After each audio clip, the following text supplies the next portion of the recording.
Subscribe now and press the bell icon. नमस्कार शिक्षक साथियों और प्यारे बच्चों,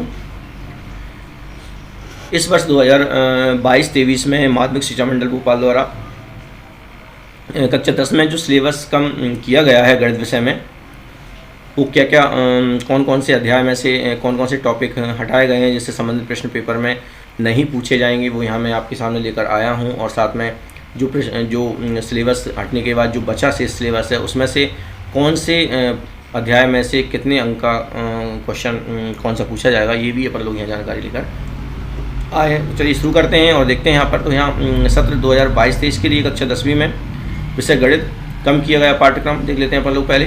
तो अध्याय 1 जो है वास्तविक संख्याएं,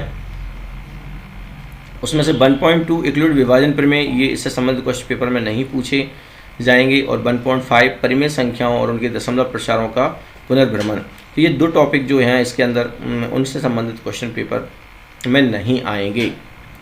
अब अध्याय 2 जो है उसमें से भी कुछ हटाया गया है यहाँ पर। तो अध्याय 2 जो है उसमें से 2.4 बहुपदों के विभाजन एल्गोरिथम, ये वाले इससे संबंधित प्रश्न पेपर में नहीं पूछे जाएंगे। अध्याय 3 जो है 2 चरों वाले रैखिक समीकरण युग्म 3.4.3 एक रैखिक समीकरण युग्म को हल करने की वज्रगुणन विधि, तो इस विधि से संबंधित क्वेश्चन पेपर में नहीं पूछे जाएंगे। अध्याय 7 जो है निर्देशांक ज्योमेट्री, इसमें 7.4 त्रिभुज का क्षेत्रफल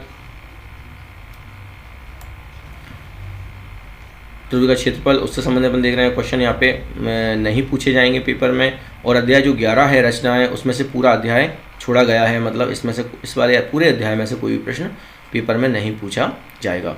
अध्याय 13 जो आता है उसमें पृष्ठीय क्षेत्रफल एवं आयतन वाला जो चैप्टर जो अध्याय है उसमें से 13.4 एक ठोस का एक आकार के दूसरे आकार में बदलने वाले क्वेश्चन नहीं पूछे जाएंगे। और शंकु का छिन्नक 13.5 वाला जो टॉपिक है शंकु का छिन्नक, इससे संबंधित प्रश्न पेपर में नहीं पूछे जाएंगे। अब ये अध्याय 14 जो आता है उसमें सांख्यिकी वाला जो हिस्सा है उसमें से 14.5 है संचयी बारंबारता बंटन का आला के निरूपण, मतलब संचयी बारंबारता बंटन होता है जिसे अपन लोग तोरण भी कहते हैं, तो इससे संबंधित क्वेश्चन पेपर में नहीं पूछे जाएंगे। अब ये जान लेते हैं कि जो सिलेबस इसको हटने के बाद जो बचेगा सिलेबस, उसमें से कौन से पार्ट में से कितना आएगा, कितने अंक का आएगा और कौन सा प्रश्न आएगा, कितने अंक का आवंटन किया गया है उस पार्ट के लिए, उस अध्याय के लिए, तो वो भी अपन लोग यहाँ जानकारी मिला लेते हैं। चलिए, तो पहला वाला जो पार्ट है वास्तविक संख्याएं, इसमें से 6 अंक आवंटन में हैं और इसमें से 1 अंक के 2 प्रश्न आएंगे और 2-2 अंक के यहाँ पे 2 प्रश्न आएंगे। इस तरह से 6 अंक का पूरा आवंटन इस वाले अध्याय में से है।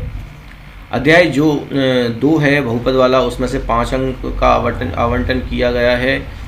1 अंक का 1 क्वेश्चन आएगा और 2 अंक के 2 क्वेश्चन यहाँ पर आएंगे।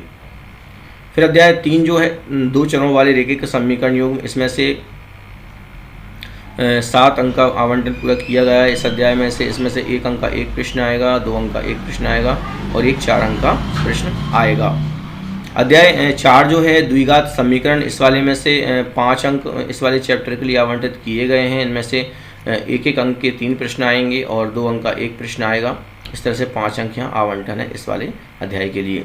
अध्याय जो 5 है वो समांतर श्रेणी वाला जो पार्ट है उसमें से 5 अंक आवंटन किया गया है यहाँ पर और 1-1 अंक के 3 क्वेश्चन आएंगे, वस्तुनिष्ठ प्रश्न, और 1-2 अंक का क्वेश्चन यहाँ पे आएगा। चलिए, अध्याय 6 देख लेते हैं त्रिभुज वाला पार्ट। इसमें से 5 अंक आवंटन किए गए हैं इस वाले अध्याय के लिए और 1-1 अंक के 3 प्रश्न आएंगे और 2 अंक का 1 प्रश्न इसमें आएगा। अध्याय 7 आता है निर्देशांक ज्योमेट्री, इसमें से 5 अंक आवंटन किए गए हैं और 1-1 अंक के इसमें से 3 प्रश्न आएंगे और 2 अंक का 1 प्रश्न आएगा। फिर अध्याय 8 त्रिकोणमिति का परिचय, इसे 5 अंक का आएगा इस वाले अध्याय में से। 1 अंक के 3 क्वेश्चन आएंगे 1 अंक वाले और 2 अंक का 1 क्वेश्चन यहाँ पे आएगा। अध्याय 9 त्रिकोणमिति के कुछ अनुप्रयोग, इस वाले अध्याय में से 5 अंक का आवंटन किया गया है। 1-1 अंक के 2 क्वेश्चन आएंगे और एक 3 अंक का क्वेश्चन इसमें से आएगा। अध्याय 10 जो है व्रत वाला जो है उसमें से 5 अंक का आवंटन किया गया है। 1-1 अंक के 2 क्वेश्चन आएंगे और एक 3 अंक का क्वेश्चन आएगा। अध्याय 12 वृत्तों से संबंधित क्षेत्रफल, इसको भी 5 अंक का इस वाले अध्याय में से आएगा। 1-1 अंक के 2 क्वेश्चन आएंगे और एक 3 अंक का क्वेश्चन यहाँ पर आएगा। अध्याय 13 पृष्ठीय क्षेत्रफल और आयतन, इसमें 6 अंक का आवंटन किया गया है। इसमें 1-1 अंक के 2 क्वेश्चन आएंगे और एक 4 अंक का क्वेश्चन आएगा।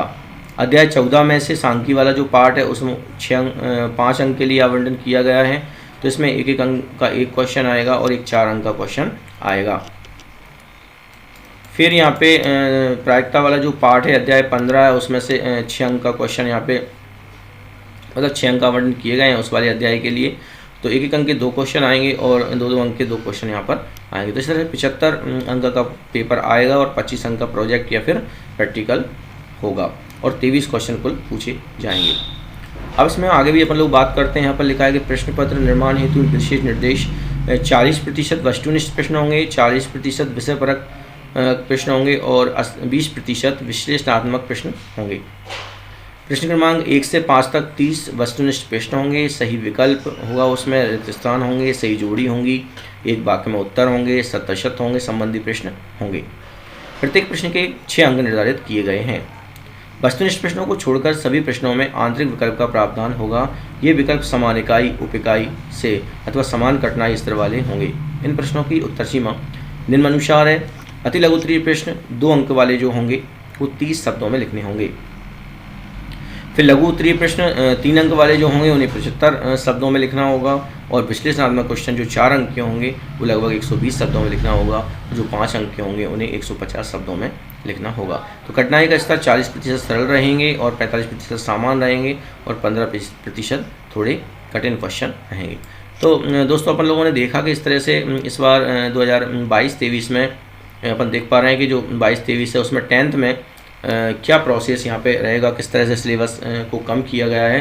अगर अपन लोग इसका प्रयोग करते हैं कि क्या क्या चीज़ पेपर में नहीं आएगी और उनको अपन लोग अभी छोड़ देते हैं और जो बचा हुआ सिलेबस है जिसमें से अपन को तैयारी करनी है उस बात का यहाँ पे महत्वपूर्ण रहेगा, जिससे अपन लोग अच्छे से अच्छे अंक और अपना समय अच्छी जो चीज़ पेपर में जिसमें से आना है उसमें अपना समय लगाएंगे, ना कि पूरा का पूरा अपन लोग किताब को देखेंगे। तो इस बात को ध्यान रखेंगे कौन कौन सिलेबस कम किया है उसे अपन लोग नेगलेक्ट कर देंगे, छोड़ देंगे, और जो बचा हुआ सिलेबस है उसमें से कितने अंक का आएगा उसी हिसाब से अपन को उसकी तैयारी करनी है, उसी टाइप के प्रश्न उसमें से पढ़े जाएं, इससे आप अच्छे से अच्छे नंबर पेपर में ला सकते हैं। दोस्तों चलिए, अगर आपको वीडियोस अच्छी लगी हो तो इसे शेयर करें, लाइक करें और कमेंट्स करें और मेरे चैनल को सब्सक्राइब करें।